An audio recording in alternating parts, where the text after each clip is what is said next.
দেখো দেখো দেখো গোপিনীরা সেই শিকাতে ঘন্টা টাঙিয়ে রেখেছে, যখন আমরা মাখন খাবো ঘন্টা বাজবে আমরা ধরা পড়ে যাব। কানহা চলো আছে, কানহা বলছে দাঁড়াও, যখন এসেছি মাখন খেয়ে যাবো। কানহা এবার এগিয়ে গেল, কোমরে হাত দিয়ে ঘন্টার দিকে তাকে যায়। ঘন্টা, খবরদার তুই যদি বাজলি তাহলে তোর 12টা বাজাবো, খবরদার বাজবি না। ঘন্টা বলছে না প্রভু আমি বাজবো না। কানহা বলছে এই আমি বলে দিলাম আর ঘন্টা বাজবে না, সবাই মিলে চলো আমরা মাখন খাবো। এবার শ্রীদাম সুদাম এরা সবাই গোল করে দাঁড়িয়েছে, একের উপরে এক একের উপরে এক, সব থেকে উপরে কানহা। কানহা এবার শিকা ধরেছে, মাখনগুলো নিয়েছে, বন্ধুদেরকে দেয়, মিত্রদেরকে দেয়। বন্ধুগুলো মাখন খায়, ঘন্টা বাজে না। বানর মাখন খায়, ঘন্টা বাজে না। ময়ূর মাখন খায়, ঘন্টা বাজে না। কানহা বলছে সবাইকে তো খাওয়ানো হলো, এবার আমি খাই। কানহা যেমনি মুখে মধ্যে মাখন ভরেছে, কানহা খাবে, ঘন্টা টং টং টং টং করে বাজতে আরম্ভ করেছে। আর ঘন্টা যেমনি বেঁচেছে, তো নিচে যারা দাঁড়িয়েছিল তারা কেউ থাকবে? আবার যে কেউ জানলা দিয়ে ছুট, কেউ দরজা দিয়ে ছুট, সবাই পালালো। কানহা কিন্তু ওই শিকা ধরে লটকে গেল। গোপিনীরা ধর ধর ধর ধর, আজকে দরজা বন্ধ, আজকে ওকে হাতে নাতে ধরে টানতে টানতে নিয়ে যাব। কানহা বলছে গোপিনী আমাকে তো নিয়ে যাবে গো, কিন্তু তার আগে আমাকে নামাও না, আমি যেখানে ঝুলছি। কানহাকে নামালো, যে দাঁড়াও গোপিনী, তোমরা আমাকে নিয়ে যাবে পরে, আগে ওই ব্যাটা ঘন্টার একটা বিহিত আমি করি। কোমরে হাত দিয়ে, ঘন্টা আমি যে বাজতে বারণ করেছিলাম, তুমি বাজলে কেন? ঘন্টা বলছে প্রভু আপনি যখন সখাকে খাইয়েছেন, আপনার মিত্রকে খাইয়েছেন, আমি বেজেছি। বলছে না। বলছে প্রভু আপনি যখন বানরকে খাইয়েছেন আমি বেজেছি। বলছে না। প্রভু আপনি যখন ময়ূরকে খাইয়েছেন আমি বেজেছি। বলছে না। তাহলে আমি যখন খেলাম তখন তুমি বাজলে কেন? ঘন্টা বলছে প্রভু আপনি তো বলেছেন যে আপনার যখন ভোগ লাগানো হয়, ঘন্টার ধ্বনি না হতে গেলে আপনি তো ভোগ গ্রহণ করেন না প্রভু।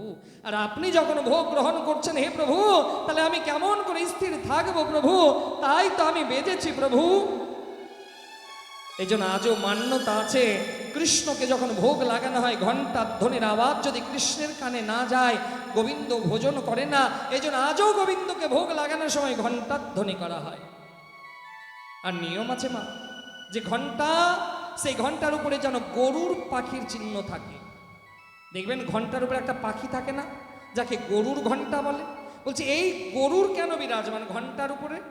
কারণ বলছে যে গরুর ছিল শাস্ত্র বিশারদ, শাস্ত্রের জ্ঞান ছিল সেই গরুরে। আর এই গরুর তো সাধারণ কেউ নয়, কশ্যপের পুত্র। সেই গরুর ঘন্টার উপরে যখন বিরাজমান থাকে, আর কেউ যখন ঘন্টা বাজায়, ঘন্টার যে ধ্বনি, সেই ধ্বনি হচ্ছে বেদ মন্ত্রের ধ্বনি। আর সেই বেদ মন্ত্রের ধ্বনি যখন গোবিন্দের কানে পৌঁছায়, সেই বেদ মন্ত্রের ধ্বনি শ্রবণ করতে করতে গোবিন্দ ভোজন করে। এই জন্য আজও সেই গরুর ঘন্টা বাজিয়ে গোবিন্দকে ভোগ লাগানো হয়। যখন সেই ঘন্টার টং টং আওয়াজ, সেই গরুর পাখি সে বেদ মন্ত্র উচ্চারণ করছে, সেই বেদ মন্ত্র উচ্চারণ শুনে গোবিন্দ ভোজন করছে। অনেকে বলবে মহারাজ ঘন্টার মুখ থেকে তো বেদ মন্ত্র শুনি না, হতো টং টং আওয়াজ। আমরা সবার ভাষা তো বুঝতে পারবো না, চাইনিজ ভাষা আমরা বুঝতে পারবো না। ঠিক সেই রকম ওই ঘন্টার আমরা শুনছি টং টং ভাষা, কিন্তু সেই টং টং এর মধ্যেই গরুর পাখি বেদ ধ্বনি গোবিন্দকে শোনাচ্ছে। আর গোবিন্দ সেই মন্ত্র, কারণ গোবিন্দ মন্ত্রধ্বনি শুনতে খুব পছন্দ করে, গোবিন্দ বেদ মন্ত্র বেদ শুনতে পছন্দ করে, সেই মন্ত্র শুনতে পছন্দ করে। তাই আজও গরুর পাখি বেদ মন্ত্র উচ্চারণ করে গোবিন্দকে ভোজন লাগায়। এই জন্য আজও ঘন্টা বাজিয়ে গোবিন্দকে ভোগ লাগানো হয়। মন্দিরে ঘন্টা ঝোলানো থাকে, তাই না মা? হ্যাঁ না? তো মন্দিরে প্রবেশ করার সময় ঘন্টা বাজানো হয়, কিন্তু সেই ঘন্টার আমরা লাভ পাই না। কারণ আমরা মন্দিরে যাওয়া মাত্র ঘন্টা বাজালাম, সেখান থেকে চলে গেলাম, ঘন্টার যে প্রতিফলিত আশীর্বাদ সেটা কিন্তু আমরা গ্রহণ করলাম না। একটা গুরুদেবকে যেরকম প্রণাম করলে গুরুদেব আমাদেরকে আশীর্বাদ প্রদান করে, আর আপনি প্রণাম করে যদি চলে যান তাহলে গুরুদেব তো আশীর্বাদ করতে পারলো না। ঠিক সেই রকম ঘণ্টার ধ্বনি করার পরে সেখানে দাঁড়াতে হয়। ঘণ্টা যখন প্রতিফলিত হয়ে আসবে সেটাই ঘণ্টা আপনাকে আশীর্বাদ প্রদান করবে। এই জন্য আজও মান্যতা আছে, মন্দিরে ঘণ্টা বাজাতে গেলে সেখানে দাঁড়িয়ে যান, ঘণ্টার আশীর্বাদ আপনি প্রাপ্ত হবেন, ঘণ্টার আশীর্বাদ পাবেন। মন্দিরে প্রবেশ করার সময় ঘণ্টা বাজানো শাস্ত্র সিদ্ধান্ত, কিন্তু মন্দির থেকে যখন বেরোবেন, মন্দির থেকে বেরোনোর সময় যদি কেউ ঘণ্টা বাজায় তাহলে তার জীবনে সমস্ত পুণ্য ওই মন্দিরে থেকে গেল, সে পুণ্য থেকে অনেক দূরে সরে গেল। এই জন্য মন্দিরে প্রবেশ করার সময় ঘণ্টা বাজানো নিয়ম, কিন্তু মন্দির থেকে বেরোনোর সময় ঘণ্টা বাজানো নিষিদ্ধ বলা হয়েছে, শাস্ত্র সিদ্ধান্ত। মানা না মানা আপনার ব্যাপার, আমার তো কাজ হচ্ছে বলা। বলো রাধে রাধে। মানলে আপনার মঙ্গল, না মানলে আপনার প্রতিবেশীর মঙ্গল। বলো রাধে রাধে। এইবার সেই গোপিনী বলছে না, এমনি করে হবে না, একে টানতে টানতে নিয়ে যাব।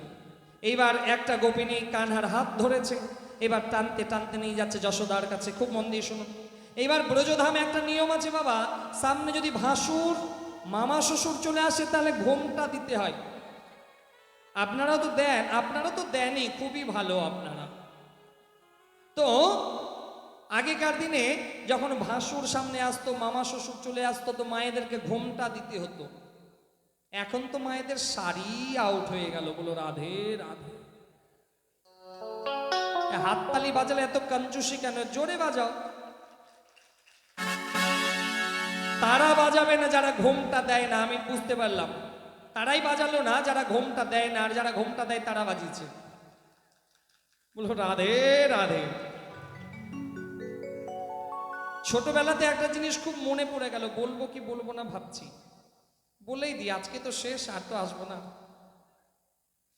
ছোটবেলাতে যখন কোনো কিছু খাবার খেতাম, খাবারে হাত যখন ভেজা থাকতো না, দৌড়ে মায়ের আঁচলের কাছে যেতাম, মায়ের আঁচলে হাত মুছতাম। আপনারাও মুছেছেন না? তো মায়ের আঁচলে যেটা গন্ধ, সারা ভারতবর্ষে সারা পৃথিবীতে সেই রকম কোনো পারফিউম আছে? সেই আঁচলের গন্ধ আর কোথাও পাবেন? হ্যাঁ ইয়া না? আপনারা তো অনেক সৌভাগ্যবান, আপনারা তো মায়ের আঁচল পেয়েছেন। আমার খুব অবাক লাগছে, এখনকার মায়েদের আঁচলই তো নাই। বলো রাধে রাধে। কারণ এখনকার মায়েদের তো শাড়ি পরা বাদ। এখনকার মায়ের, রাধে রাধে না বলাটাই ভালো, রাত্রিবেলায় তো আমাকে আবার বাড়ি ফিরতে হবে। বলো রাধে রাধে। তো বলছে যে আরেকটা নিয়ম বলে দিই, যে মায়েদেরকে ধর্ম অনুষ্ঠান যেতে গেলে শাড়ি তো তারা অবশ্যই পরবে, তার সঙ্গে কিন্তু একটা উত্তরীয়ও কিন্তু লাগে।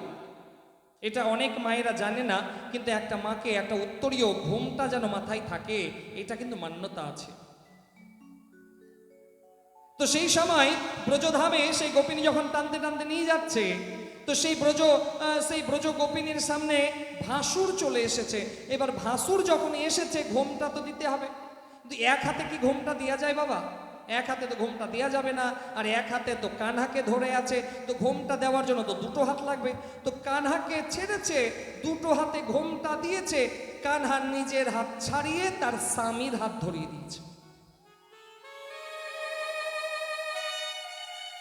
এবার গোপিনী তো আর দেখতে পাচ্ছে না, ও তো ঘোমটা পরে, এতটা ঘোমটা, ও তো দেখতে পাচ্ছে না যে আমি কানহাকে টানছি না স্বামীকে টানছি। গোপিনী এবার টানতে টানতে নিয়ে যাচ্ছে। গোপিনী ভাবছে এত ভারী লাগছে কেন? গোপিনী ভাবছে ওহো, খাওয়া দাওয়া ঘরের ছেলে, হয়তো নাদুস নদুস হয়েছে, ওই জন্য ভারী লাগছে। গোপিনী টানতে টানতে, ও যশোদা, ও যশোদা, ও যশোদা। আর এদিকে কানহা কিন্তু যশোদার কাছে পৌঁছে গেছে। যশোদা বলছে কি ব্যাপার, চিৎকার কেন করছো? যে এই তুমি দরজা খোলো, দেখো তোমার কানহাকে আজকে হাতে নাতে ধরেছি মাখন চুরি করতে, আর টানতে টানতে নিয়ে এসেছি। যশোদা বলছে তো বড় মুশকিল, রাম রাম রাম, আমার কানহা তো আমার সামনে। আর গোপিনী বলছে কানহাকে টানতে টানতে নিয়ে এসেছি। যশোদা ভাবছে রসিকতা করছে, ছাড়ো ছাড়ো ছাড়ো। গোপিনী বলছে দাঁড়াও দাঁড়াও, তুমি দরজা খোলো, দেখো তোমার লালকে আজকে আমি হাতে নাতে ধরে টানতে টানতে নিয়ে এসেছি। যশোদা বলছে আমার লাল যদি না হয়, কারণ যশোদা যা তো দেখতে পাচ্ছে তার কানহা তার কাছে, তো যশোদা বলছে আমার কানহা যদি না হয়। গোপিনী বলছে তোমার কানহা যদি না হয় তাহলে আমি চোর, আমার 14 গোষ্ঠী চোর। আর যশোদা তোমার কানহা যদি হয়, এই কথা কিন্তু যশোদার সেন্টিমেন্টে লেগেছে। বলছে ঠিক আছে দেখি তাহলে। দরজা যেমনি খুলেছে, ও হো হো গোপিনী, তুমি কাকে টানতে নিয়ে এসেছো গো? গোপিনী বলছে কেন, কানহাকে? বলছে দেখো তো তোমার কাকে তুমি টেনে নিয়ে এসছো। গোপিনী যেমনি ঘোমটা তুলে দেখছে যে তার স্বামীকে টানতে টানতে নিয়ে এসছে। গোপিনী বলছে আচ্ছা মুশকিল, আমি যে তোমাকে টানলাম তুমি আমাকে বলতে পারলে না? স্বামী বলছে বলার সময় দিলে তবে না। কানহা গোপিনীকে বলছে ও গোপিনী, আজকে তো তোমার স্বামীর হাত ধরিয়েছি, আর কালকে যদি এরকম করো না, এমন জনের হাত ধরাবো তুমি মুখ দেখাতে পারবে না। বলো রাধে রাধে। গোবিন্দের সেই লীলা বড় নাটকাট। বাল্যলীলা অনেক প্রসঙ্গ আছে, সময় অল্পতার জন্য কথাকে এগিয়ে নিয়ে যেতে হবে। এদিকে নন্দ উপানন্দ পরামর্শ করলো যে আর গোকুলে থাকা যাবে না, গোকুলে বড় উৎপাত বেড়েছে। এবার নন্দ উপানন্দের পরামর্শে এবার সমস্ত গোকুলবাসী গোচারণে যাবে বৃন্দাবন ধামে। কি আপনারা যাবেন তো বৃন্দাবন ধামে? হ্যাঁ ইয়া না? এত কাঞ্জুসি কেন, একটু জোরে জোরে বলুন।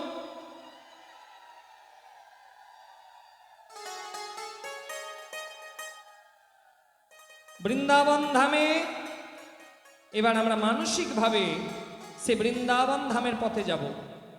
কি আপনারা যাবেন তো? হ্যাঁ ইয়া না? এত আস্তে কেন, এত আলসি হয়ে গেছে না সব? বলো রাধে রাধে। তো আসলে বৃন্দাবনের পথে চলছে।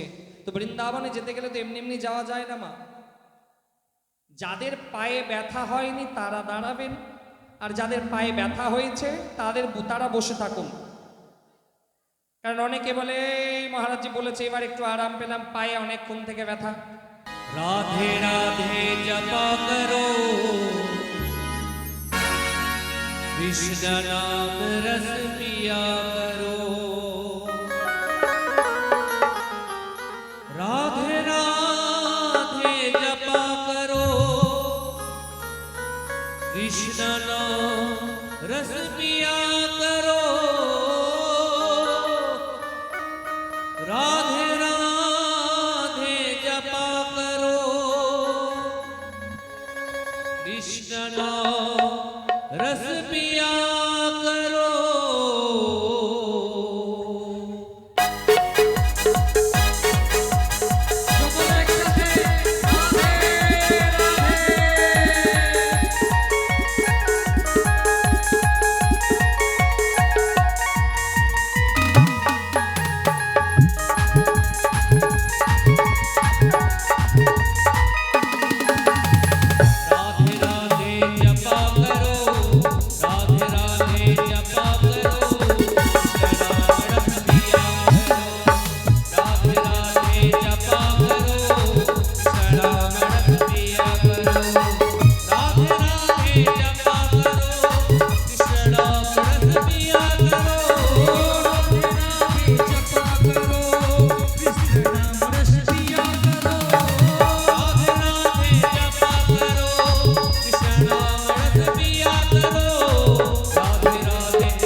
जिनकी मेद बखानी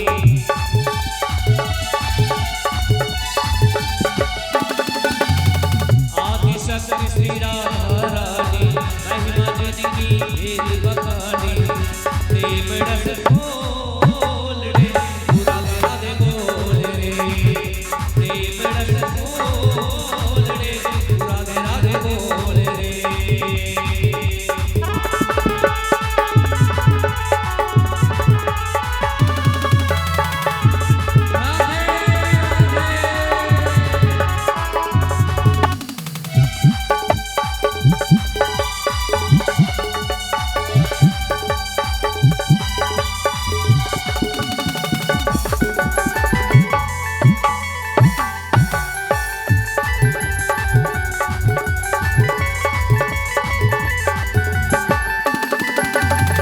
जो कोई बोले राधा राधा जाए जीवन की बाधा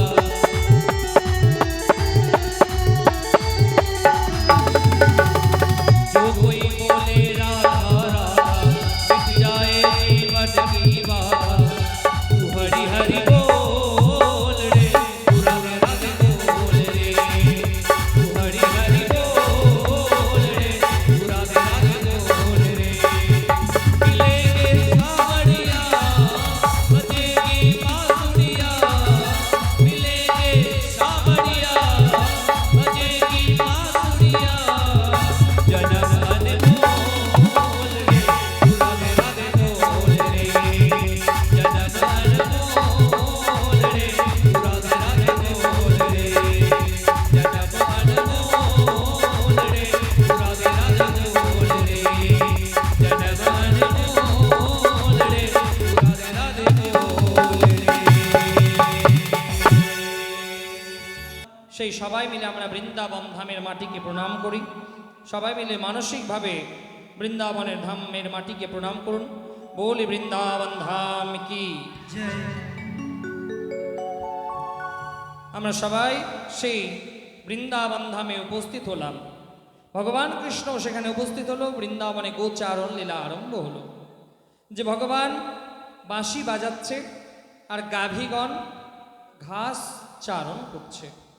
এদিকে ব্রহ্মার মনে হলো দেখি তো কেমন কৃষ্ণ, পরীক্ষা করবে। ব্রহ্মা সেই বৃন্দাবনে এলেন। বৃন্দাবনে এসে সেই গোমাতার সমস্ত বৎসগুলোকে হরণ করে নিয়ে গেলেন সেই একটা দ্বীপে। আর শুধু গোবৎস নয়, গোপ বালকদেরও সেখান থেকে নিয়ে গেলেন। আর এদিকে সে ব্রহ্মা গোপ বৎসর গোপ বালকদেরকে রৈবত্যক পর্বতে নিয়ে গেলেন, সেখানে রাখলেন।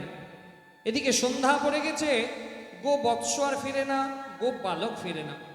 ভগবান শ্রীকৃষ্ণ যখন ধ্যান করে দেখছেন যে ব্রহ্মা তার মায়ায় সমস্ত গোপ বালক আর গরুর বাচ্চা বৎসগুলোকে সেই রৈবত্যক পর্বতে নিয়ে গেছে। ভগবান নিজে স্বয়ং সেখানে গো বৎস হলেন আর গোপ বালক হলেন।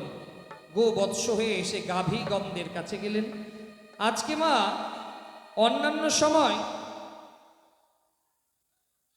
ভাই তোমরা বসো আর গল্প করবে তো সাইডে চলে যাও, হয় বসে যাও না হলে গল্প করবে সাইডে যাও। তো সেই ব্রহ্মা সমস্ত গো বৎসর গো বালকদেরকে রৈবত্যক পর্বতে নিয়ে গেলেন। এদিকে ভগবান কৃষ্ণ নিজে সমস্ত গাভীর বৎস হলেন, গো বালক হলেন। অন্যান্য দিন গোমাতাগুলো দুধ দোয়ানোর সময় হাত পা ঝাড়তো, কিন্তু আজকে মা সেই বৎস যখন গোমাতার পয়োধনে মুখ লাগিয়েছে, গোমাতার 4টা পয়োধন থেকে নিজে নিজেই দুগ্ধ খরিত হচ্ছে। সেই বৃন্দাবনের সময় ভাবছে কি ব্যাপার, আজকে আমাদের গাভীগণ নিজে নিজেই দুধ খরিত করছে, আজকে গাভীগণ কোনো ডিস্টার্ব করছে না। সেই সমস্ত গোবৎস স্বয়ং গোবিন্দ হয়েছে। আজকে গাভীগণ তার পরম সৌভাগ্য, আনন্দ থেকে আজকে সেই গো মৎস্য রূপী ভগবান শ্রীকৃষ্ণকে নিজে দুগ্ধ পান করাচ্ছে গাভীগণ। এদিকে কোনো গোয়াল নিজের সন্তান মনে করে সে গোপালককে কেউ তেল মাখাচ্ছে, কেউ স্নান করাচ্ছে, কিন্তু ভগবান স্বয়ং শ্রীকৃষ্ণ সেটা। এরকম বৃন্দাবনে 1 বছর গোচারণ লীলা চলল। 1 বছর পর ব্রহ্মা যখন এসে দেখছে যে বৃন্দাবনে একই রকম গোচারণ লীলা চলছে, সেই সময় ব্রহ্মার মোহভঙ্গ হলো। তারপরে ভগবানের আর এক লীলা, কালিয়া দমন লীলা, যে ভগবান একদিন বিরাজমান, আর সেই সময় শ্রীদাম সুদাম এরা সে বলছে, কানহা জানো কানহা কি হয়েছে বলো, জানো কানহা আমাদের গাভীগণ কালীদহের কাছে চারণ করছিল কানহা, আর সেই কালীদহে একটা ভয়ঙ্কর বিষাক্ত সাপ বাস করে কানহা, এতটাই তার বিষ, সেই বিষে তার জল টপটপ করে ফোটে কানহা। জানো কানহা আমাদের গাভীগণ সেই জল যদি পান করে নেয় আমাদের গাভীগণ মরে যায়, আমাদের গাভীগণ অসুস্থ হয়ে যায়। কানহা বলছে ঠিক আছে, তাহলে আমাদের যেতে হবে, ওখানে দেখতে হবে। আচ্ছা আজকে চলো সবাই মিলে আমরা ওখানে বল খেলতে যাব। এখান থেকে আমাদের একটা শিক্ষা দেয় গোবিন্দ, যে জীবনে সমস্যা আসবে, কিন্তু সেই সমস্যার সামনাসামনি করতে শিখুন। সমস্যা থেকে যদি কেউ পালিয়ে যান তাহলে তাকে সমাজ কাপুরুষ বলবে, আর সমস্যার সম্মুখীন যদি আপনি করবেন তাহলে আপনি সমাজে বীর পুরুষ হবেন। কারণ সমস্যা একা আসে না, সাথে সমাধান কেউ নিয়ে আসে, শুধু বাবা আপনাকে খুঁজে নিতে হবে। কৃষ্ণ যখন অগ্রসর হচ্ছে তার সখাগুলো বলছে না না আমরা যাব না, কানা বলছে না আমরা যাব। যেখানে সমস্যা সেখানেই সমাধান। এই জন্য সমস্যা যতদিন জীবনে আসবে না সমাধানও ততদিন জীবনে আসবে না। সমস্যার সম্মুখীন করতে শিখুন। ভগবান কৃষ্ণ এটাই আমাদের শিক্ষা দেয়। ভগবান সবাই সখাকে নিয়ে চলল আজকে সেই কালীদহের নিকটে। একটা বল খেলতে গিয়ে নিজেই ইচ্ছা করে সে বল ফেললো। সেই বল নেওয়ার জন্য কদম গাছে উঠে ভগবান এক ঝম্প দিয়ে সেই কালীদহে প্রবেশ করলো। কালিয়ানাগের 100টা ফোনা, কালিয়ানাগ তখন আরাম করছিল, আর কালিয়ানাগের স্ত্রীগুলো সেখানে ছিল। কালিয়ানাগের স্ত্রী যখন দেখছে এ তো একটা খুব সুন্দর বালক, কালিয়ানাগের স্ত্রী বলছে বাবা তুমি এখানে কেন এসেছো, তুমি এখান থেকে চলে যাও, কারণ আমাদের স্বামী যদি জেগে যায় তাহলে আমাদের স্বামীর ক্রোধাগ্নি তোমাকে ভস্মীভূত করে দেবে, হে বালক তুমি চলে যাও। কানহা কোমরে হাত দিয়ে বলছে একবার যখন এসেছি তোমাদেরকে তাড়ানোর জন্য এসেছি, তোমরা চলে যাও। তোমাদের এই স্বামীর জন্য, তোমাদের জন্য আজকে আমার গাভীগণ জল পান করতে পারে না, তোমাদের এতটা বিষ, টকবক করে জল ফোটে, আকাশ দিয়ে পাখি উড়ে যেতে পারে না, তোমরা এই কালীদহে ছেড়ে চলে যাও। সেই কালীনাগের স্ত্রীগুলো কানহাকে বারবার অনুনয় বিনয় করলে কালিয়ানাগের ঘুম ভেঙে গেল। কালিয়ানাগ বজ্র কণ্ঠস্বর বলছে কে এসেছে আমার এখানে? কানহা সামনে গিয়ে বলছে আমি এসেছি, এখান থেকে চলে যাও। সেই কালিয়ানাগ সেই বালককে দেখে খুব অট্টহাসি হাসলো। তুমি জানো তুমি কার কাছে এসেছো? আমার ক্রোধাগ্নিতে, আমার বিষপূর্ণ ক্রোধাগ্নিতে তুমি ভস্মীভূত হয়ে যাবে। কানহা বলল ঠিক আছে দেখি তাহলে। কানহার সঙ্গে কালিয়ানাগের যুদ্ধ আরম্ভ হলো। কালিয়ানাগের 100টা ফোনা, ভগবান একটা ফোনাকে ধরে তো অন্য ফোনা ভগবানকে দংশন করার জন্য উদ্যত হয়। ভগবান আবার একটা ফোনাকে ধরে, অন্য ফোনা আবার এসে ভগবানকে দংশন করার জন্য উদ্যত হয়। ভগবান কখনো পদাঘাত করছে, কখনো মুষ্টাঘাত করছে। এই রকম করতে করতে ভগবান সেই কালিয়ানাগের ফোনার উপরে তাণ্ডব নৃত্য আরম্ভ করলো। আমাদের প্রত্যেকটা মানুষের এই 100টা অহংকার রূপী ফোনা আছে। আমাদের অহংকার আছে যে আমি অমুক বাড়ির বউ, আমি গিয়ে ভাগবতে মাটিতে বসবো, আমার জন্য চেয়ার লাগাতে হবে, গদি লাগাতে হবে, এটা আমাদের একটা অহংকার। আমি গ্রামের মান্য ব্যক্তি, আমাকে ওরা সম্মান করে না ডাকলে আমি যাবই না, অহংকার। আমি ওখানে যাব 3 ঘন্টা বসে থাকবো, আমার কাছে না জল আসবে না চা আসবে, এটা অহংকার। আমাদের প্রত্যেক মানুষের অহংকার রূপী ফোনা আছে, আর ভগবান কৃষ্ণ এই অহংকার রূপী ফোনাতে তাণ্ডব নৃত্য করে। এমনি করতে করতে যেদিন দেখবেন অনেক অহংকারী মানুষ সারা জীবনের নত হয় না, কিন্তু যেদিন মরার সময় প্রাণ বিয়োগ হয় তখন হাত জড় করে, হে গোবিন্দ আর কষ্ট সহ্য করতে পারছি না, গোবিন্দ তুমি আমাকে উদ্ধার করো। সেই সময় আমাদের অহংকার রূপী ফোনা দমিত হয়। আজকে কালিয়া নাগের সে 100টা অহংকার ফোনাকে ভগবান বারবার দমন করছে। কখনো এক ফোনা থেকে আর এক ফোনা, কখনো আর এক ফোনা থেকে এক ফোনা তাণ্ডব নৃত্য আরম্ভ করলো। তা আসুন আমরা সেই কালিয়া নাগের তাণ্ডব, যে গোবিন্দ কালিয়া নাগের মস্তকে তাণ্ডব নৃত্য করছে, এই ভজনের রসাস্বাদন করি। बोलिए भक्तवत्सल भगवान की जय, बोलिए कृष्णचंद्र भगवान की जय, बोलिए भागवत भगवान की जय।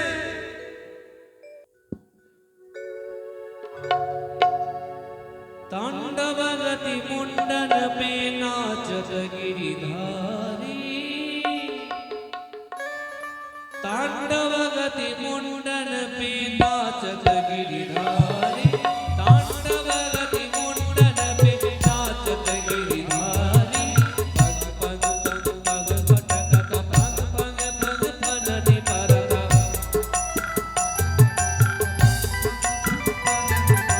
पग पग पग पग पटकत पग पग पग पननि परदा।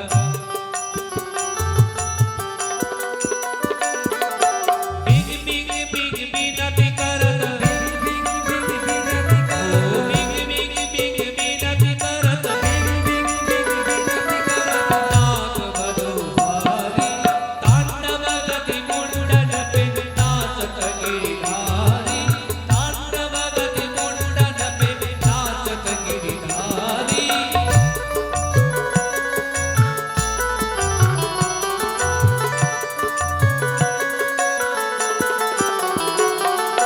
ससिक ससिक सनकादिक नन नन नन नारद मुनि,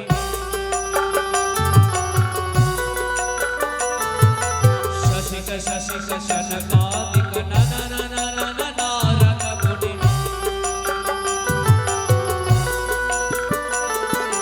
मग मग मग महादेव, मग मग मग महादेव, मग मग मग महादेव, मग मग महादेव, मग मग बलिहारी।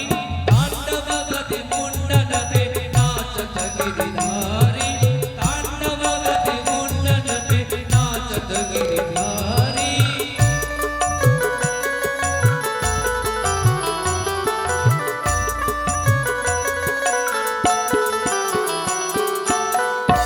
देखो कालिया के फन पर नाचत कन्हैया, देखो कालिया के फन पर नाचत कन्हैया, नाचत कन्हैया हर सृष्टि को जगैया, नाचत कन्हैया हर सृष्टि को जगैया, ओ नाचत कन्हैया हर सृष्टि को जगैया, नाचत कन्हैया हर सृष्टि को जगैया।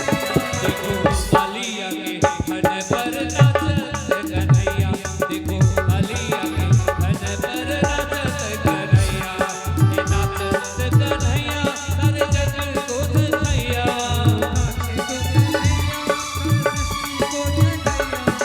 नाचत कन्हैया हर सृष्टि को जगैया, नाचत कन्हैया हर सृष्टि को जगैया।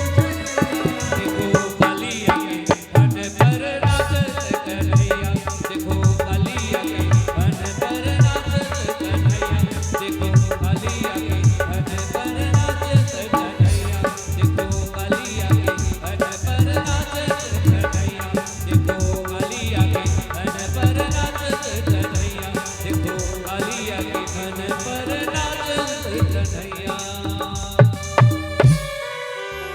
ও চলে যাও রমনক দ্বীপে, রমনক দ্বীপে তুমি চলে যাও তোমার পরিবার নিয়ে। কালিয়া নাগ ভগবানকে বলছে, হে প্রভু, আমি যদি রমনক দ্বীপে যাই তাহলে গরুর পাখি আমাকে জীবিত রাখবে না। আমি গরুর পাখির ভয় থেকে আমি এই কালীদহে আত্মগোপন করেছিলাম। আর হে হে গোবিন্দ, হে কানহা, আমি যদি রমনক দ্বীপে যাই তাহলে গরুর তো আমাকে জীবিত রাখবে না।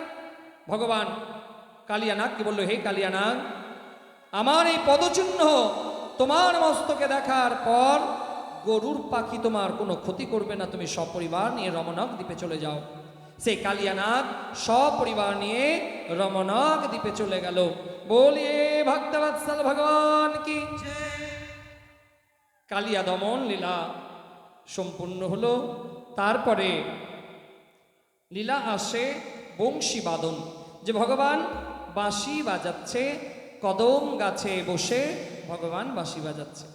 তো সেই কদম গাছ সেই ভগবানের হাতের বাঁশিকে জিজ্ঞাসা করছে, হে বাঁশ, কি এমন কর্ম করেছিলে যে তুমি গোবিন্দের অধরামৃত পেলে? তো সেই বাঁশি কদম গাছকে বলছে, জানো জানো আমি গোবিন্দের হাতে কেমন করে আসতে পেলাম? কেমন করে? সেই বাঁশি বলছে, জানো আমাকে যখন তৈরি করা হয়েছিল, লোহাকে গরম করে আমার সারা দেহ ছিদ্র ছিদ্র করে দেওয়া হয়েছে, তবু আমি কিছু বলিনি। একটা বাঁশি যখন তৈরি হয়, দুই বান্ধবী এক জায়গাতে হলে এটাই হবে। বলো রাধে রাধে। তো সেই বাঁশি বলছে, জানো আমার দেহকে লোহা গরম করে আমার দেহকে ছিদ্র ছিদ্র করে দেওয়া হয়েছে, তবু আমি কিছু বলিনি, তাই আজকে গোবিন্দের হাতের বাঁশি হতে পেরেছি। একটা বাঁশি যখন তৈরি হয় মা, লোহাকে গরম করে সেই বাঁশের সারা অঙ্গকে ছেদন করা হয়, তবু বাঁশ কিছু বলেনি, তাই আজকে গোবিন্দের হাতের বাঁশি হতে পেরেছি। জানো আমার 3টা ধর্ম আছে। সেই বাঁশ উত্তর দিচ্ছে, কি ধর্ম? বলছে, না বাজালে আমি বাজি না। বাঁশি বলছে কদম গাছকে যে না বাজালে আমি বাজি না। এইখান থেকে শিক্ষা কি? যে সব জায়গায় কথা বলতে নাই। সব জায়গায় যদি আপনি কথা বলতে যাবেন তাহলে অপমানিত হবেন। বাঁশি বলছে না বাজালে আমি বাজি না, এই জন্য সব জায়গায় কথা বলতে নাই। তারপরে জানো দ্বিতীয় ধর্ম কি? আমি যখনই বাজি, যখনই কথা বলি, আমার মুখ দিয়ে মিষ্টি সুর বেরোয়। বাঁশি যখনই বাজে, সেই বাঁশি থেকে মিষ্টি ধ্বনি বেরোয়, মিষ্টি সুর বেরোয়। তৃতীয় ধর্ম জানো, যে আমার সারা দেহে কোথাও বাঁধন নেই, গাঁট নেই। বাঁশি যখন তৈরি করা হয়, সেই বাঁশের 2 গিঁটকে কেটে ফেলা হয়। বাঁশির সম্পূর্ণ দেহ বন্ধন মুক্ত থাকে। আমাদের দেহে অহংকার রূপী গাঁট যদি থাকে, তাহলে আমরা গোবিন্দের কাছে থেকেও গোবিন্দের কথা থেকে আমরা দূরে সরে যাব। বাঁশির মধ্যে যদি গিঁট থাকে মা, বাঁশি বাজবে? বাঁশির মধ্যে গিঁট থাকলে বাঁশি বাজবে না। বাঁশি তখনই বাজবে বাঁশির 2 দিকের গিঁটকে কেটে ফেলতে হয়। ঠিক সেই রকম আমাদের দেহে 2টো গিঁট, হিংসার অহংকার। এই 2 গাঁটকে আমরা যতক্ষণ বাদ দিতে পারবো না, হিংসাকে দূর করতে পারবো না, অহংকারকে দূর করতে পারবো না, ততক্ষণ পর্যন্ত আমরা গোবিন্দের শ্রীচরণে আসতেও পারবো না। বলো রাধে রাধে। এই জন্য বাঁশি থেকে আমাদের শিক্ষা নিতে হয়। সেই বাঁশি কদম গাছকে বলল, জানো এই ধর্মগুলোকে আমি ধারণ করে আছি আজকে বলে গোবিন্দের হাতের অধরামৃত, গোবিন্দের অধরামৃত ছোঁয়া আমি পেয়েছি। তারপরে বংশী বাদনের পরে লীলা আসে বস্ত্রহরণ লীলা। যে সেই বস্ত্রহরণ লীলা, যে একদিন গোপিনীরা মনে মনে ভাবলো যে নন্দের সন্তান, নন্দের পুত্রকে আমরা যেন পতি রূপে পাই। তো সেই গোপিনীরা 1 মাস ধরে একটা ব্রত করেছিল, কাত্যায়নী ব্রত। একটা মাটির বালি দিয়ে মূর্তি বানিয়েছিল মা। সে মূর্তির মধ্যে প্রাণ দেওয়ার পরে সেই বিগ্রহের মধ্যে 1 মাসে ব্রত সেই গোপিনীরা সেই বিগ্রহের কাছে প্রার্থনা করেছিল যে হে কাত্যায়নী মা, কাত্যায়নী মহামায়ে মহায়োগিনী অধীশ্বরী নন্দ গোপ সুতম দেবী পতি মে কুরুত নমঃ। যে হে কাত্যায়নী, হে মা, সেই নন্দ পুত্রকে, নন্দ দুলালকে যেন আমরা পতিরূপে পাই। সেই কাত্যায়নী ব্রত করেছিল। আর সেই দিন সেই কৃষ্ণ সেই গোপিনীদেরকে বলেছিল, হে গোপিনী, আগামী কোনো শরদ পূর্ণিমায় তোমরা আমাকে পতিরূপে পাবে, আমি তোমাদের এই আশীর্বাদ দিলাম। সেই আগামী শারদ পূর্ণিমায় রাস মহারাস হয়েছিল, কিন্তু কথা তো আমাদেরকে অনেক সার শুনতে হবে, 7 দিন হলে সম্পূর্ণ শোনা যায়। তো কথাকে এগিয়ে নিয়ে যায়। গোপিনরা সেই দিন নির্বস্ত্র হয়ে সেই যমুনাতে স্নান করছিলেন, আর ভগবান কৃষ্ণ সেই গোপিনীদের সমস্ত বস্ত্রকে দূরে করে রাখলেন। অনেকজন বলে যে ভগবান কৃষ্ণের মধ্যে কাম ভাব ছিল, তাই গোপিনীদের অর্ধনগ্ন দেহ দেখবে বলেই কৃষ্ণ বস্ত্র সরিয়েছে। কিন্তু হাইরে মহামূর্খ, ভগবান হচ্ছে নিষ্কামের প্রতীক। ভগবান সর্বেশ্বর, তিনি পরব্রহ্ম, তার কাছে কোনো কাম নেই। তিনি স্বয়ং কামদেবকেও পরাজিত করেছেন। এই জন্য দেবাদিদেব মহাদেব কামদেবকে দহন করেছিলেন ক্রোধাগ্নি দিয়ে। এই জন্য মহাদেবকে কাম দহন বলা হয়, আর ভগবান কামদেবকে বশীভূত করেছিলেন, এই জন্য ভগবানকে মদন মোহন বলা হয়। বলিয়ে মদন মোহন ভগবান কি। ভগবান সেই কামদেবকে বশীভূত করেছেন, এই জন্য ভগবান কৃষ্ণের আর এক নাম হচ্ছে মদন মোহন। আর সেই ভগবান কৃষ্ণ কদাপি কাম লীলাতে জর্জরিত থাকতে পারে না, তিনি তো পরব্রহ্ম। ভগবান এই উদ্দেশ্যে বলেছিলেন যে হে গোপিনী, নির্বস্ত্র হয়ে কদাপি জলে স্নান করতে নাই। এই জন্য মা ভাগবত আমাদের শিক্ষা দেয় যে কখনোই নির্বস্ত্র হয়ে স্নান করা উচিত নয়।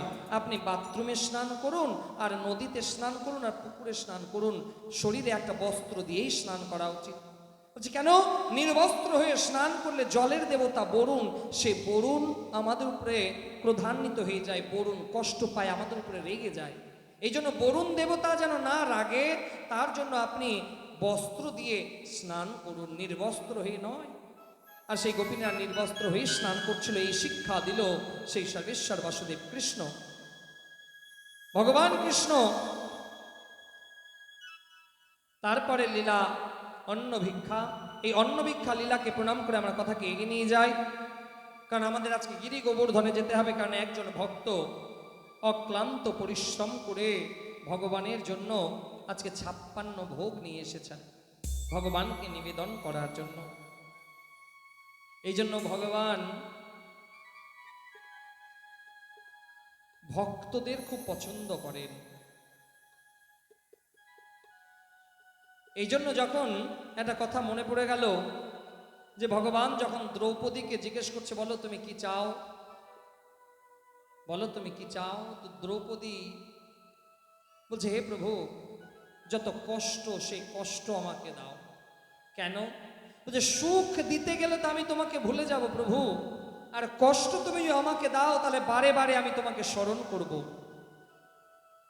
আজকে অনেক বড়লোক মানুষ আছে যার অনেক ধন দৌলত, তাদের ক্ষমতা হলো না ভগবানকে ভোগ নিবেদন করবে। কিন্তু ভগবান সেই ভক্তের হয়তো অনেক অর্থ নেই, সেই ভক্তের হয়তো অনেক বড় বাড়ি নেই, সেই ভক্ত আজকে গোবিন্দের জন্য 56 ভোগের আয়োজন করেছে। তো জন্ম জন্মান্তরে পরম সৌভাগ্য, জন্ম জন্মান্তরের পরম সৌভাগ্য। এই জন্য ভগবান ভক্তের ঘরে গিয়ে ভোজন করেন। ভগবান দেখেন না যে আমি যার বাড়িতে ভোজন করতে যাব তার 5 তলা বাড়ি আছে কিনা, টাইলস মার্বেল বসানো আছে কিনা, ভগবান দেখেন না। ভগবান দেখেন আমাকে যে ভোজন করাবে তার অন্তরে ভাব কিরকম, সেই ভাব দেখে আমি ভোজন করি। এই জন্য ভগবানকে ভোজন লাগাতে গেলে ভাব লাগবে। আর অনেক বড়লোক মানুষের ক্ষমতা হয় না ভগবানকে ভোজন করানোর, কিন্তু একটা গরিব মানুষ যেখান থেকে পায় সে কিন্তু আজকে 56 ব্যঞ্জন তৈরি করে এসেছে শুধুমাত্র গোবিন্দকে ভোজন করাবে বলে। পরম পরম সৌভাগ্য। ভগবান তাকে আরো তার মনস্কামনা পূর্ণ করুক, এটাই আমি ব্যাসপীঠ থেকে প্রার্থনা করব। ভগবান তার মনোবাসনা পূর্ণ করুক, বলো রাধে রাধে।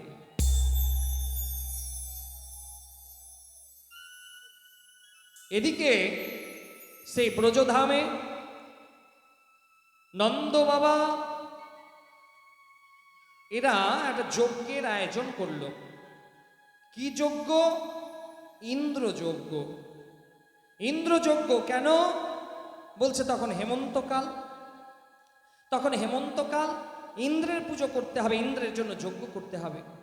ইন্দ্রের জন্য যদি যজ্ঞ না করা হয় তাহলে ইন্দ্র প্রধান নিতে হবে, অসময়ে বৃষ্টি দেবে, খরা দেবে, ফসল ভালো হবে না। তো সেই সময় নন্দ বাবারা এরা একটা যজ্ঞের আয়োজন করেছে, ইন্দ্র যজ্ঞ। তো ভগবান কৃষ্ণ সেখানে এলেন।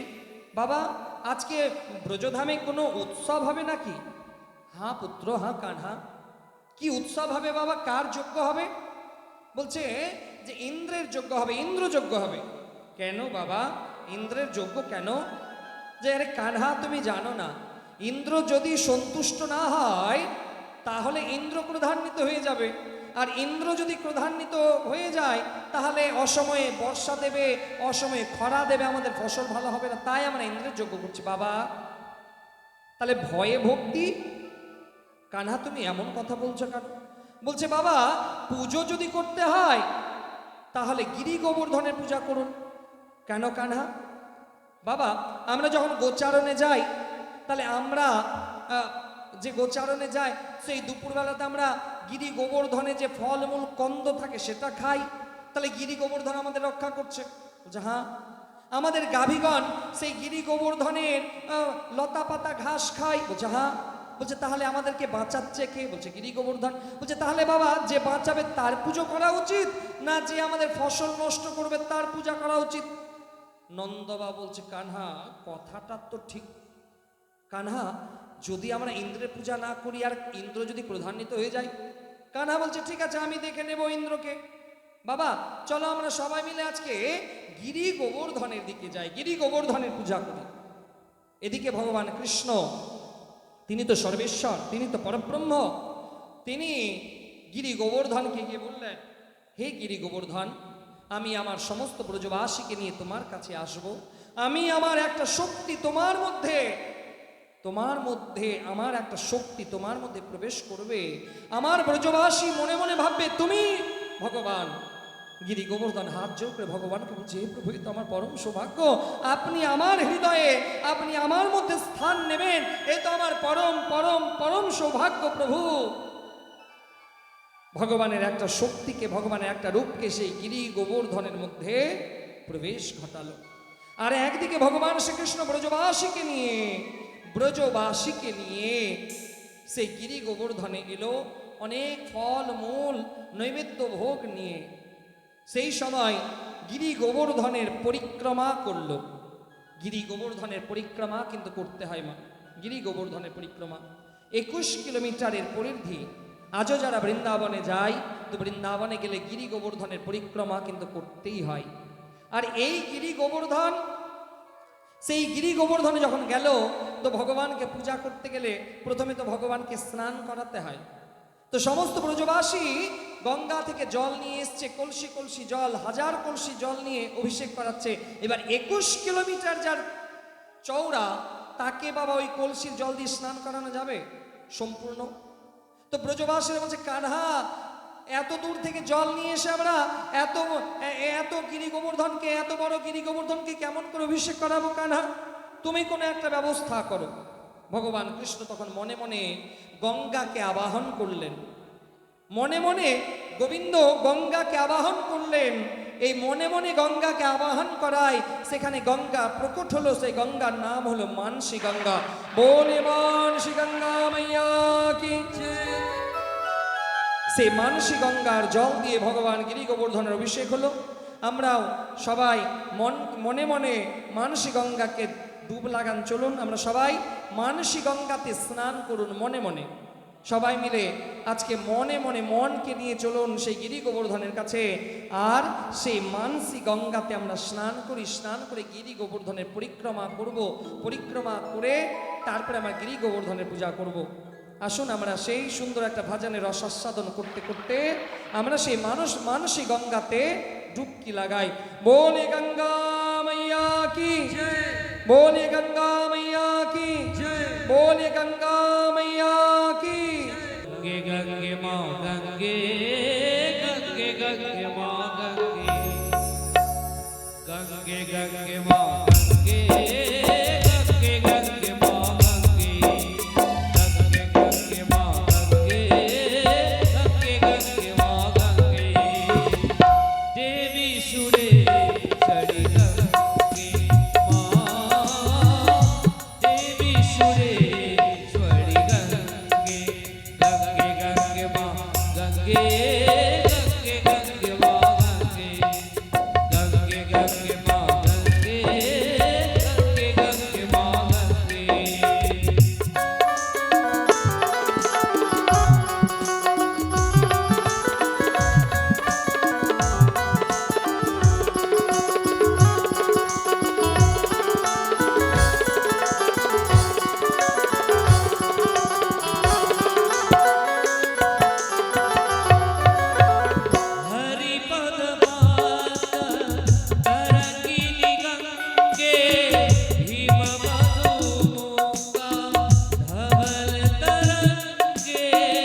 পর্বতের পরিক্রমা করে আমরা সেই গিরিরাজ পর্বতকে গোদুগ্ধ দিয়ে অভিষেক করলাম, পদ্ম ফুল নিবেদন করলাম। এবার সেই গিরিরাজ পর্বতকে সমস্ত ব্রজবাসী ফল মূল কন্দ দিয়ে ভোগ লাগাচ্ছে। এবার ভগবান নিজে তো গিরি গোবর্ধনের মধ্যে প্রবেশ করেছে, এবার সমস্ত ব্রজবাসীর দেওয়া ফল মূল কন্দ সেই গিরিরাজ গ্রহণ করছে। ব্রজবাসীরা বলছে এ তো সাক্ষাৎ দেবতা, এতদিন আমরা ইন্দ্রের যজ্ঞ করেছি, ইন্দ্র তো কোনোদিন এসে আমাদের ভোগ গ্রহণ করেনি, এ তো সাক্ষাৎ সাক্ষাৎ দেবতা গিরিরাজ পর্বত। সবাই আনন্দ করতে লাগলো যে আমাদের সাক্ষাৎ দেবতা গিরিরাজ পর্বত, আমাদের সাক্ষাৎ মেরো দেবতা গিরিরাজ পর্বত। এবার ব্রজবাসীরা আনন্দ করতে লাগলো, গিরিরাজ পর্বতকে নিয়ে প্রণাম করতে লাগলো, পরিক্রমা করতে লাগলো যে ইন্দ্র একবারের জন্য এসে প্রসাদ গ্রহণ করেনি, আর এই গিরিরাজ তো সাক্ষাৎ দেবতা। গিরিরাজ পর্বতের পুজো হলো। এবার তারা পুষ্পাঞ্জলি দিয়ে আরতি করে তারা ব্রজধামে ফিরেছে। এদিকে দেবরাজ ইন্দ্র লোক পাঠালো, কি ব্যাপার দেখে আসো তো আজ ব্রজধামে আমার যজ্ঞ হলো না কেন। ইন্দ্র যখন লোক পাঠিয়েছে, সেই লোক দেখে মহারাজকে, মহারাজ মহারাজ আপনার পুজো হবে না, আপনার যজ্ঞ হবে না কেন? সেই ব্রজবাসীরা আপনাকে কেউ মান্যতাই করে না, তারা গিরিরাজ পর্বতের পূজা করেছে, আপনার পূজা করেনি। দেবরাজ ইন্দ্র ক্রোধান্বিত হলো। সেই সময় সাংবর্তক নামক ভয়ঙ্কর মেঘকে ডাকলো। সাংবর্তক নামক ভয়ঙ্কর মেঘ গর্জন আরম্ভ করলো। এসে ভয়ঙ্কর মেঘ সাংবর্তক, সেই সাংবর্তক মেঘ এলো। মহারাজ কি হয়েছে বলুন? বলছে তুমি এখনই যাও ব্রজধামে আর মহাপ্রলয় আরম্ভ করো। সেই ব্রজধামে যাও আর মহাপ্রলয় আরম্ভ করো। সেই ব্রজধামে সাংবর্তক মেঘ এলো, মহাপ্রলয় আরম্ভ হলো, ঝড় তুফান আরম্ভ হলো, বৃষ্টি আরম্ভ হলো। সমস্ত ব্রজবাসী কানহা কানহা ও কানহা, দেখো ইন্দ্র ক্রোধান্বিত হয়েছে, মহাপ্রলয় আরম্ভ হয়েছে চারদিকে, আমরা কোথায় যাব কানহা? সেই সময় কানহা বলল, হে ব্রজবাসী তোমাদের ভয় নেই, সবাই চলো আমার সঙ্গে। সেই সময় কানহা আগে আগে যায়, ব্রজবাসী সবাই তার পেছন পেছন যায়। এবার গিরিরাজ পর্বতের কাছে গেল। গিরিরাজ পর্বতকে গোবিন্দ বলছে, হে গিরিরাজ আজকে সেই সময় এসে উপস্থিত হয়েছে, আজকে আমার সমস্ত ব্রজবাসীগণ আপনার মধ্যে বিরাজিত হবে। হে গিরিরাজ। গিরিরাজ পর্বত বলছে, হে প্রভু এ তো আমার পরম সৌভাগ্য প্রভু, হে প্রভু এ তো আমার পরম সৌভাগ্য প্রভু, আজ সেই ত্রেতা যুগের তপস্যা আমার পূর্ণ হতে যাচ্ছে প্রভু। ভগবান বাম হাতের কনিষ্ঠা অঙ্গুলিতে গিরিরাজ পর্বতকে ধারণ করলেন আর বললেন, সমস্ত ব্রজবাসী, হে ব্রজবাসী তোমরা চলে এসো, ভয় নেই, আমার ছত্র ছায়ায় চলে এসো, তোমরা এই গিরি গোবর্ধনের নিচে ঠাঁই নাও। সমস্ত ব্রজবাসী এলো সেই গিরিরাজ পর্বতের তলায়। সেই সমস্ত ব্রজবাসীরা ভগবানকে ভোগ নিবেদন করতে লাগলো। ভগবানকে ভোগ নিবেদন করলো 7 দিন, এক এক দিনে 8 প্রহর, তো 7 দিনে 7 × 8 = 56 প্রহর। এই 56 প্রহরের ভোগকে একসঙ্গে আমরা 56 ভোগ বলি। সেই সময় নানা ফল মূল মিষ্টি মিষ্টান্ন দিয়ে সেই গিরিরাজ ধারণকারী সেই সর্বেশ্বর বাসুদেব কৃষ্ণের ভোগ নিবেদন হলো। আসুন সেই ভজনের রস আস্বাদন আমরা করি।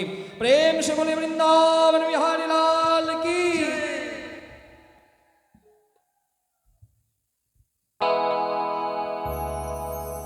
कैसा मेला लगाया तूने श्याम, कैसा मेला लगाया तूने श्याम, सारे ब्रजवासी जपे तेरा नाम, कैसा मेला लगाया तूने श्याम, सारे ब्रजवासी जपे तेरा नाम, कैसा मेला लगाया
করায়নি, দেবরাজ ইন্দ্রের দেওয়া জল ভগবান গ্রহণ করেছেন।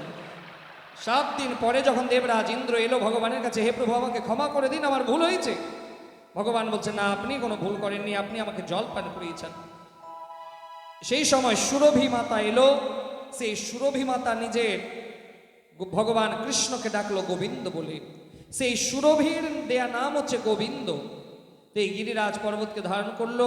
আজকের এই লীলা আমাদের এখানে কথা বিরাম হচ্ছে।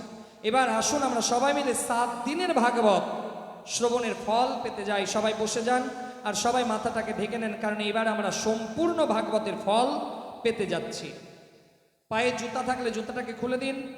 এবার একদম 10টা মিনিট আপনারা বসুন, কারণ এবার আমরা সম্পূর্ণ ভাগবতের ফল পেতে যাচ্ছি। একদম ডিস্টার্ব নয়। কারো যদি বাড়ি যাওয়ার ইচ্ছা থাকে তাহলে একদম রাস্তা ক্লিয়ার। আর যদি কারো 7 দিনের ভাগবতের ফল পাওয়ার ইচ্ছা থাকে তাহলে বসে যান।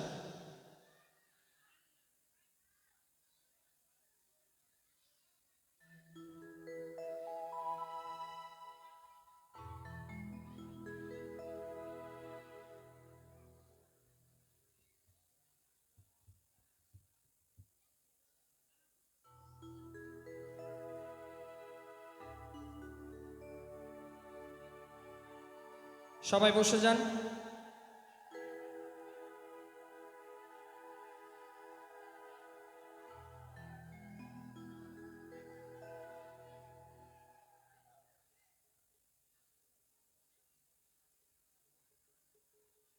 আপনারা একটু বসে যান, ওনাকেও বসে দিন। সবাই মাথাটাকে ঢেকে নিন। এবার আমরা 7 দিনের ভাগবত শোনার ফল পেতে যাচ্ছি। যে ভগবান গিরি গোবর্ধন ধারণ করলেন, তারপরে রাস মহারাস করলেন, 11 বছর 56 দিন বৃন্দাবনে থাকলেন। তারপরে মথুরা থেকে অক্রূর এলো, কৃষ্ণ আর বলরামকে মথুরাতে নিয়ে গেল। মথুরাতে গিয়ে কংসকে বধ করলেন ভগবান। মথুরার যুবরাজ হলেন ভগবান শ্রীকৃষ্ণ। এদিকে রুক্মণীর সঙ্গে ভগবানের বিবাহ হলেন।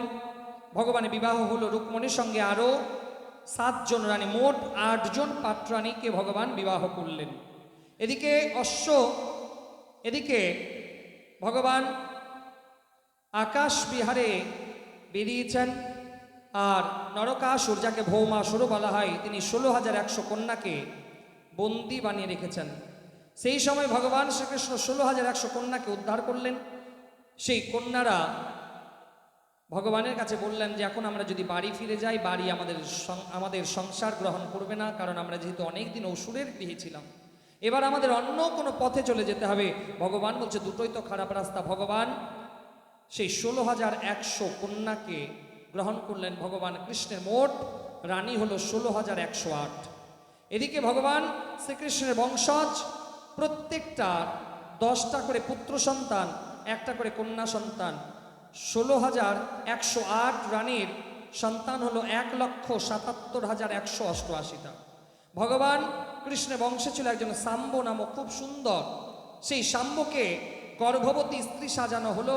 একটা ঋষির সামনে গিয়ে বলা হলো, বলুন তো মহারাজ, এর গর্ভে ছেলে হবে না মেয়ে হবে? ঋষি ধ্যান করে দেখছে যে তো বেটা ছেলে, আমাকে রসিকতা করছে আমার সঙ্গে। সেই ঋষি অভিশাপ দিলেন, মুসালাম কুলা না আসানাম, যে এর গর্ভে যে হবে তোমাদের যদু বংশের ধ্বংসের কারণ হবে, যদু বংশের ধ্বংসের কারণ হবে। সেই শাম্ব নিজের লোহার কড়াইটা খুলে চূর্ণ বিচূর্ণ করে সমুদ্রের তীরে ফেললেন। সেই একটা লোহার কিল একটা বোয়াল মাছ গিলে ফেললো। জরা নামক ব্যাত সেই বোয়াল মাছকে পেলে, সেই বোয়াল মাছের পেট থেকে লোহার কিল পেল। সেই লোহার কিলকে ঘষতে ঘষতে তীর বানালো। একদিন ভগবান কৃষ্ণের বয়স 125 বছর। ভগবান জঙ্গলে পায়ের উপরে পা তুলে বসে আছে। জরা নামক ব্যাত জঙ্গলে গেছে। ভগবানের চরণকে হরিণ মনে করে সেই তীর নিক্ষেপ করলো। ভগবান চরণ বিদ্ধ করলো। ভগবান ধরাশায়ী হলো। জরা বলছে, হে প্রভু, আমার দ্বারা অন্যায় হয়েছে। ভগবান বলছে, তুমি কোনো অন্যায় করনি, কারণ এটা কর্মফল। ত্রেতা যুগে আমি রাম হয়ে এসেছিলাম, তুমি বালি হয়ে এসেছিলে। দাপর যুগে আমি কৃষ্ণ হয়ে এলাম, তুমি জরা হয়ে এলে, তোমার কোনো অন্যায় নেই। ভগবান নিজের রূপকে শ্রীমদ্ ভাগবত মহাপুরাণের মধ্যে বিরাজ করলেন। এই জন্য ভাগবত আর কৃষ্ণ দুটো আলাদা নয়। ভাগবত দর্শন হয়ে যাওয়া মানে কৃষ্ণ দর্শন হয়ে যায়। ভাগবত প্রণাম মানে কৃষ্ণ প্রণাম হয়ে যায়। যেখানে ভাগবত বিরাজমান সেখানে স্বয়ং গোবিন্দ বিরাজমান। এই ছিল ভাগবতের মূল বস্তু। এবার ভাগবতের প্রথম শ্লোক, সবাই হাত জোড় করুন, ভাগবতের প্রথম শ্লোক আমরা পাঠ করব। সচ্চিদানন্দরূপায় सच्चिदानन्दरूपाय विश्योत्पत्त्यादिहेतवे विश्वोत्पत्त्यादिहेतवे तापत्रय विनाशाय तापत्रयविनाशाय श्रीकृष्णाय वयं नुमः। श्रीकृष्णाय वयं नुमः। এবার ভাগবতে কটা স্কন্ধে কি আছে সেটা আমরা জানবো।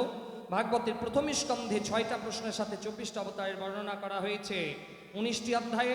ভাগবতের দ্বিতীয় স্কন্ধে 10টি অধ্যায়। ভাগবতের তৃতীয় স্কন্ধে সৃষ্টির বর্ণনা করা হয়েছে 33টি অধ্যায়ে। ভাগবতের চতুর্থ স্কন্ধে 4টি ধর্মের বর্ণনা করা হয়েছে 31টি অধ্যায়ে। ভাগবতের পঞ্চম স্কন্ধে স্থান শক্তির বর্ণনা করা হয়েছে 26টি অধ্যায়ে। এখানে প্রিয়ব্রত চরিত্র, আগ্নিধ্র রাজা নাভি, ঋষভদেবের চরিত্র, রাজা ভরতের 3 জন্মের বর্ণনা করা হয়েছে। ভাগবতের ষষ্ঠ স্কন্ধে পোষণ লক্ষণ লীলার বর্ণনা করা হয়েছে 19টি অধ্যায়ে। এখানে অজামিল উপাখ্যান, নারদের প্রতি দক্ষের অভিশাপ, নারায়ণ কবচ, বৃত্রাসুর প্রসঙ্গ, পুংসবন ব্রতের নিয়ম বর্ণনা করা হয়েছে। ভাগবতের সপ্তম স্কন্ধে উর্তি লীলার বর্ণনা করা হয়েছে 15টি অধ্যায়ে। এখানে নারদ যুধিষ্ঠির সংবাদ, প্রহ্লাদের জন্ম, হিরণ্যকশিপু বধ, নরসিংহ অবতার, গৃহস্থ ধর্মের বর্ণনা করা হয়েছে। ভাগবতের অষ্টম স্কন্ধে মন্বন্তরের বর্ণনা করা হয়েছে 24টি অধ্যায়ে। এখানে গজেন্দ্র মোক্ষ, সমুদ্র মন্থন, মোহিনী লীলা, দেবাসুর সংগ্রাম বর্ণনা করা হয়েছে। ভাগবতের নবম স্কন্ধে ঈশান লীলার বর্ণনা করা হয়েছে 24টি অধ্যায়ে। এখানে বৈবস্বত মুনির বর্ণনা, দুর্বাসার দুঃখ, রাজা ত্রিশঙ্কু হরিশ্চন্দ্রের উপাখ্যান, সগর উপাখ্যান, রামচরিত্র, ইক্ষ্বাকু বংশ, রাজা নিমির বংশের বর্ণনা করা হয়েছে। ভাগবতের দশম স্কন্ধে নিরোধ লীলার বর্ণনা করা হয়েছে 90টি অধ্যায়ে। 2টি ভাগে বিভক্ত, পূর্বরার্ধ, উত্তরার্ধ। এখানে ভগবান শ্রীকৃষ্ণের আবির্ভাব, গোকুল গমন, পুতনা উদ্ধার, তৃণাবর্ত, অঘাসুর, বকাসুর বধ, গোবর্ধন লীলা ধারণ, গোবর্ধন ধারণ, রাস মহারাস লীলা, কৃষ্ণ বলরামের মথুরাগমন, কংসবধ, উদ্ধবের ব্রজযাত্রা, দ্বারিকা গমন, গোবিন্দের বিবাহ, সুদামা চরিত্র, শিবের সংকট মোচন, ভগবান কৃষ্ণের লীলা পরিক্রমা বর্ণনা করা হয়েছে। ভাগবতের একাদশী স্কন্ধে মুক্তি লীলার বর্ণনা করা হয়েছে 31টি অধ্যায়ে। এখানে যদুবংশের অভিশাপ, দত্তাত্রেয় ভগবান 24টা গুরু, বর্ণাশ্রমে বর্ণনা, সাংখ্য যোগ, যদুকুলের সংহার বর্ণনা করা হয়েছে। ভাগবতে দ্বাদশী স্কন্ধে আশ্রয় লীলার বর্ণনা করা হয়েছে 13টি অধ্যায়ে। এখানে কলিযুগের বর্ণনা, কলিযুগের রাজার বর্ণনা, 4 প্রকার প্রলয়, মার্কেন্ডীয় মুনির তপস্যা, মায়া দর্শন, বরপ্রাপ্তি ইত্যাদি বর্ণনা করা হয়েছে। 12টি স্কন্ধে 335টি অধ্যায়, 18,000 শ্লোকে সম্পূর্ণ ভাগবত বিরাজমান। এবার ভাগবতের অন্তিম শ্লোক, ভাগবতের শেষ, সেই শ্লোক আমরা সবাই মিলে পাঠ করব। ভবে ভবে भवे भवे यथा भक्ति यथा भक्ति पादयस्तव जायते पादयस्तव जायते तथा कुरुष्व तथा कुरुष देवेश देवेश नाथस्त्वं नाथस्त्वं नो यतः प्रभ नो यतः प्रभो नाम संकीर्तनं नाम संकीर्तनं यस्य यस्य सर्वपाप सर्वपाप प्रणाशनं प्रणाशनं प्रणामो प्रणामो दुःख दुःख समनस्त्वं समनस्त्वं नमामि नमामि हरिं परम। हरि पर प्रेम से बोले श्रीमद् भागवत महापुराण की जय प्रेम से बोले श्रीमद् भागवत महापुराण की जय भागवत महापुराण की जय राधा रानी की जय कृष्णचंद्र भगवान की जय सत्य सनातन धर्म की जय सत्य सनातन धर्म की जय सत्य सनातन धर्म की जय जय जय श्री राधे जय जय श्री राधे जय जय श्री राधे जय जय श्री राधे जय जय श्री राधे जय जय श्री राधे।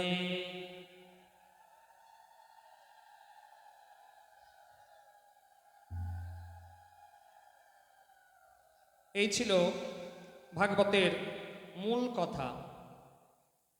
এবার আমরা আরতি করে কথাকে বিরাম দেব। তার আগে একটা কথা বলি, আপনারা যারা এসেছেন এই 56 ভোগ আপনারা কিন্তু অবশ্যই পাবেন, কারণ এই 56 ভোগের একটু যদি আপনি পেয়ে যান তাহলে জীবন উদ্ধার।